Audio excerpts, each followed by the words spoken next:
జై తెలంగాణ. మీ అందరికీ కంగ్రాచులేషన్స్. ప్రభుత్వాన్ని మార్చారు మీరు, గొప్ప పని చేసారు మీరు. ఇదే స్పిరిట్ ఇక్కడ ఆగలనా? ఈ స్పిరిట్ ఇక్కడ ఆగలనా? ఆగదు. మీరు రిటైర్మెంట్ అయ్యేంత వరకు నాలాగా పోస్ట్ రిటైర్మెంట్ తర్వాత కూడా ఇదే స్పిరిట్తో మనం అందరం కూడా తెలంగాణని ముందుకు తీసుకెళ్ళాలి. ఎందుకంటే చాలామంది, నేను ఇదే స్టేజ్ మీద 2 సార్లు మాట్లాడినా గత 1.5 మంత్లో. భయము, అందరి ముఖాల్లో భయం. సో ఏమైద్దో, ఎక్కడ కేసులు పెడతారో. కేసులు పెడితే ఏమైంది? ఇందాక 13 ఇంకా ఎన్నో కేసులు మీ మీద 84 కేసులు ఉన్నాయి. పెద్ద నంబరే. మరి మనకు అంత పెద్ద నంబర్ తీసుకున్నా మనకు చిన్న నంబర్ తీసుకోవచ్చు కదా, విషయం కాదు అది కదా. అయితే నాకు ఒక్కటి చెప్పండి, నేను లాస్ట్ టైం వచ్చినప్పుడు 15 రోజుల క్రితం 20 రోజుల క్రితమో ఒక ఆయన కార్లో కూర్చున్నాక అద్దెని దింపించి, సార్ మీకు విషయం చెప్పాలి సార్ అన్నాడు. చిన్నగా చెప్పిండు. ఏం చెప్పిండంటే, సార్ మీరు కాంగ్రెస్ వాళ్ళకి చెప్పండి, ఇట్లా ఊరికే పేపర్ స్టేట్మెంట్ మేనిఫెస్టోలో పెడితే నమ్మం మేము, ఒక అడ్వర్టైజ్మెంట్ ఇవ్వమని నోటిఫికేషన్ డేట్స్తోని. ఎవరబ్బా చెప్పింది ఆయన? చేతి ఎవరైనా ఒక అబ్బాయి చెప్పిండు. ఎవరో ఆ అబ్బాయి ఉంటే చేతండి. ఇక్కడ నేను 2 రోజులు టైం తీసుకొని పేపర్లో మీరు అడ్వర్టైజ్మెంట్ చూస్తుండే కదా, అది మొత్తం తయారు చేసిన టోటల్గా. ఏ జాబులు ఏ రోజు ఎన్ని జాబులు పెట్టినా ఆ ఎన్ని జాబులు తీసేసాను వీళ్ళు. కానీ విషయం ఏంటంటే, ఆ చెప్పడానికి ధన్యవాదాలు. నేను తయారు చేసి ఒక పెద్ద ఆయనకి ఇచ్చిన కాంగ్రెస్లో. ఆ పెద్ద ఆయనే మేనిఫెస్టో పెట్టించిండు, పేపర్లో అడ్వర్టైజ్మెంట్ ఇవ్వమన్నాను, పేపర్ అడ్వర్టైజ్మెంట్ వచ్చింది. అంటే ఇది ప్రజాస్వామ్య పార్టీ కాబట్టి అది జరిగింది కదా. అదే బీఆర్ఎస్ లాంటి పార్టీ జరుగుద్దా? అందుకనే ఆ దుర్మార్గ పార్టీని నేను వెంబడించి తిట్టు మీద తిట్టి ఏమన్నా కానీ అని రాష్ట్రం అంతా తిరిగి వాళ్ళ దొంగల గురించి చెప్పాల్సి వచ్చింది. లేకపోతే నాకు ఇంత ఇట్లాంటివి ఉండదు మామూలుగా. అయితే ఇదే స్పిరిట్తోని నేనేమంటున్నానంటే, రాబోయే పబ్లిక్ సర్వీస్ కమిషన్ చైర్పర్సన్ సభ్యులు ఇక్కడికి వచ్చి ఒక 3 గంటలు కూర్చొని మీతో మాట్లాడాలి. ఎందుకంటే ఆ గ్లాస్ హౌస్లో కూర్చొని, ఏసీ రూమ్లో కూర్చొని ఎందెందో మాట్లాడతారు, ఎందెందో నోటిఫికేషన్లు ఇస్తారు, ఎందెందో ఆర్డర్లు ఇస్తారు. ఎంత పనికి మాలిన ఆర్డర్లు అవన్నీ కూడా. ఇక్కడ కూర్చోవాలి కదా, కూర్చొని మీతో మాట్లాడాలి కదా. ఏమైనా ప్రాబ్లమా మాట్లాడడానికి? అదొక విషయము నేను వాళ్ళకి చెప్పదలుచుకున్న మీ ద్వారా. రెండో విషయం ఏంటంటే, నాకు జనార్దన్ రెడ్డి గారు మంచి మిత్రుడు, 30 సంవత్సరాల నుంచి మిత్రుడు, మంచి అధికారి. కానీ బాబు, మీ తరఫు నుంచి డిమాండ్ చేద్దాము, జనార్దన్ రెడ్డి గారు మీరు రేపు రేం చేశాడు, రేపు చేయాలి. దోస్తే పనే కదా. ఎందుకంటే నువ్వు ఎంత మంచిగా చేస్తా కానీ నమ్మరు ఇప్పుడుగా. సో నువ్వు దయచేసి జనార్దన్ రెడ్డి గారు మై ఫ్రెండ్, అర్జెంట్ రిజైన్ చేయండి. ముఖ్యమంత్రి గారు పిలిపించి మిమ్మల్ని రిజైన్ చేయమన్నంత వరకు ఉండకండి. మీరు ఒక్కరే కాదు, మిగతా సభ్యులు అందరూ కూడా రిజైన్ చేయాలి. ఇది మనము ఒకసారి మీ చప్పట్ల ద్వారా, ఈరల ద్వారా వాళ్ళు పిలిపించేటట్టు చెప్పాలి. దయచేసి పేపర్ల వాళ్ళు కూడా, మీడియా వాళ్ళు కూడా ఇదే హెడ్డింగ్ పెట్టండి, జనార్దన్ రెడ్డి గారు రేపు రాజీనామా చేయాలి, సభ్యులందరూ రాజీనామా చేయాలి. లేకపోతే టైం ఎక్కువ చేయడానికి తీసేయచ్చు ఆయన్ని పద్ధతి ప్రకారము, కొంచెం టైం ఎక్కువ పడుతుంది. ఇదొక విషయము.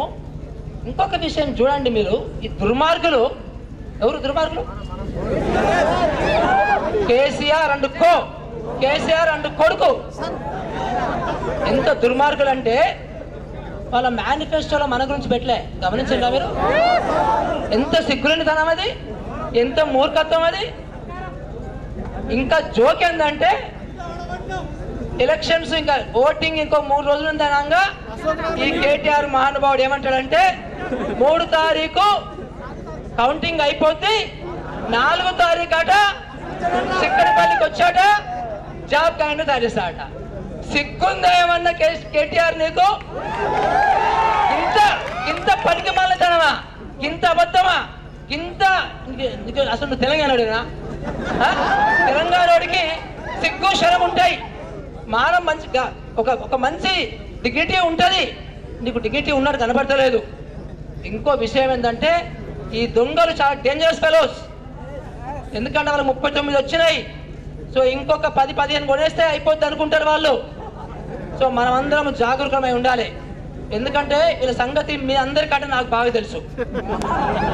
వీళ్ళు ఏం చేస్తారంటే ఈసారి నిరుద్యోగులు మాకు ఓటేయలేదు, మళ్ళీ వాళ్ళు గవర్నమెంట్ తెచ్చుకొని వీళ్ళంతా గమ్మత్ గిమ్మత్ చేసి ఏదో చేసి మళ్ళీ గవర్నమెంట్ని చేజిక్కించుకొని వీళ్ళు మాకు ఓటేయలేదు, వీళ్ళందరినీ పక్కకు పెట్టేస్తాం అనే ఒక దుర్బుద్ధి కూడా ఈ మహానుభావులకు ఉంటుంది. తండ్రి కొడుకులకి ఇద్దరికి కూడా చాలా డేంజరస్ ఫెలోస్. మనం గమనించాలి ఇదంతా కూడా. ఇంకొక విషయం మీకు చెప్పాల్సి ఏంటంటే అశోక్ గారు చాలా బ్రహ్మాండంగా క్లియర్ కట్గా చెప్పేసిండు, అన్ని చెప్పిండు. అటువైపు చెప్పిండు, మీ వైపు చెప్పిండు, మా వైపు చెప్పిండు, అన్ని కుల్లం కూడా చెప్పేసిండు. నాకు బాగా నచ్చిండు అశోక్. ఎందుకంటే ఈరోజు ఈ కేసీఆర్ అనే మహానుభావుడు విద్యను మొత్తం సర్వనాశనం చేసిండు. దుర్మార్గుడు అనమాట. ప్రపంచంలో ఇంత విద్యని సర్వనాశనం చేసిన దాంట్లో ఇంత విధవ విద్యను కూడా చేయలేదు మహానుభావ. విద్యను నాశనం చేయలే. ఆయన ఏం చేసిందంటే మారేసే ఉండాలి, మారేసుకే విద్య ఉండాలి, మారేసే రీసెర్చ్ చేయాలి, మారేసే ఇన్నోవేషన్ చేయాలి, మారేసే నోబెల్ ప్రైజ్ మొత్తం కొట్టాలి అనే చక్కర్లో ఉన్నాడు. ఈయనేం చేసిండు, మొత్తం మన అందరినీ కూడా బెల్ట్ షాపులు పెట్టి తాగించాలని ప్లాన్ తయారు చేసిండు. అంత దుర్మార్గుడు.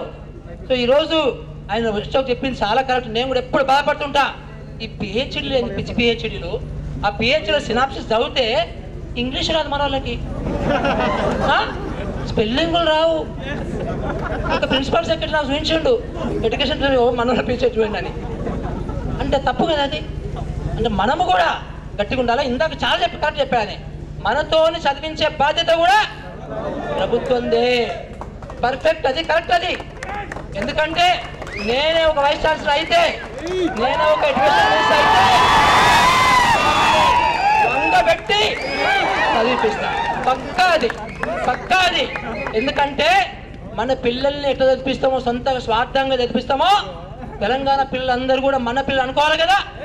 ఒక ఎడ్యుకేషన్ మినిస్టర్ అనుకోవాలి కదా, ముఖ్యమంత్రి అనుకోవాలి కదా, ఒక వైస్ ఛాన్సలర్ అనుకోవాలి కదా, ఒక లైబ్రరీ అనుకోవాలి కదా. ఇది లేదు మన తెలంగాణలో. రివర్స్లో వైస్ ఛాన్సలర్ని పోస్టింగ్ చేయకుండా, ఖాళీ అయిన ప్రొఫెసర్ పోస్టు నింపకుండా, ఖాళీ అయిన టీచర్ల పోస్టు నింపకుండా ఈ దరిద్రుడు కేసీఆర్ మనలందరినీ అన్యాయం చేసిండు, ఒక జనరేషన్ నాశనం చేసిండు. సో దీన్ని మనము మర్చిపోవద్దు. ఇంకొక లాస్ట్ నా రిక్వెస్ట్ మీ అందరికీ ఏంటంటే, మీరందరూ కూడా ఏ ఉద్యోగమైనా చేయాలి, అంతేగాని 2 లక్షల ఉద్యోగాలే ఫైనల్ కాదు. ఎందుకంటే ఈరోజు కేరళ వాళ్ళని చూసినా, విజయనగరం వాళ్ళైతే మిలిటరీలో వాళ్ళే నంబర్ 1 ఉన్నారు ఇప్పుడు జాయిన్ అయితే. నేను ఒకసారి బాగా బార్డర్ పోయాను, అట్లాగే బంగ్లాదేశ్ బార్డర్కి వెళ్ళాను. అక్కడ ఎవరున్నారా అంటే మన విజయనగరం శ్రీకాకుళం వాళ్ళు ఉన్నారు. ఎవరు యాజ్ ఎ మిలిటరీ పర్పల్ లాగా. దాన్ని మనకి అంత దూరం నుంచి వచ్చిన మీకు ఏమి హోమ్ సిక్ ఉండదా అని అడిగినా, అంటే ఏముంది సార్, మాకు ఏం తక్కువైంది సార్, బ్రహ్మాండంగా ఉంది. ఇల్లు గుర్తొస్తే బాగ్ డోగ్రా అక్కడికి వెళ్తాము, అక్కడ ఫ్లైట్ ఎక్కుతాము, ఢిల్లీలో దిగుతాము, ఢిల్లీ నుంచి విశాఖపట్నంకి వెళ్ళిపోతామన్నారు వాళ్ళు. అంటే చూడండి, ఎందుకంటే ఈరోజు ప్రపంచం మొత్తం ఒకటే విలేజ్ లాగైపోయింది, గ్లోబల్ విలేజ్ అయిందని. అందుకని మీరు కూడా సో ఖాళీగా ఉండడం అనేది కరెక్ట్ కాదు. మీరు ఏదో పని చేసుకుంటూ ప్రిపేర్ కండి. మీరు గ్రూప్ 1 మీకు టార్గెట్ ఉందా, గ్రూప్ టార్గెట్ ఉందా, యూపీఎస్సీ టార్గెట్ ఉందా, ఏదైనా కానీ మీరు ఇంట్లో నుంచి బయటికి రావాలి. ఏ గ్రామంలో కూడా మనకు నిరుద్యోగం అనేది కనబడకూడదు, ఏదో ఒక రకంగా చేయాలి. నేను రాసినటువంటి ఉద్యోగాల కల్పనకు సంబంధించి ఒకటి మేము రాసాము. సో దాంట్లో క్లియర్గా ఈ 75% మన కంపెనీలలో రిజర్వేషన్ పెట్టాలి. ఎందుకంటే ఈ కంపెనీలకి నీళ్లు మనం ఇస్తాము, లైసెన్స్ మనం ఇస్తాము, కరెంటు మనం ఇస్తాము, భూమి మనం ఇస్తాము. మరి మన దగ్గర పిల్లలు లేరా? మా పిల్లల్ని ఎందుకు తీసుకోరు ఉద్యోగాలు మీరు? అంటే ఇదే దుర్మార్గం అనమాట. అంటే మంచి ఉద్యోగాలు మనం చేయకూడదు. ఈరోజు దేశంలో ఉన్నటువంటి అన్ని సిటీలలో ఉన్నటువంటి క్రీమ్ అంతా వచ్చి మన గచ్చిబౌలి ఉద్యోగాలు అన్ని కూడా కొట్టుకోబోతున్నారు. మన పిల్లలకి ఒక 4 నెలలు ట్రైనింగ్ ఇస్తే బ్రహ్మాండంగా అన్ని జాబ్స్ మనకు వస్తాయి కదా. సో అందుకని మీరు హార్డ్ వర్క్ చేయండి, మీరు ఇంట్లో నుంచి బయటికి రావడానికి, దేశము ప్రపంచం ఎక్కడికైనా పోవడానికి రెడీగా ఉండాలని నేను పిలుపునిస్తూ నాకు ఈ అవకాశం ఇచ్చేందుకు ధన్యవాదాలు చెప్పుకుంటూ సెలవు తీసుకుంటున్నాను. జై తెలంగాణ.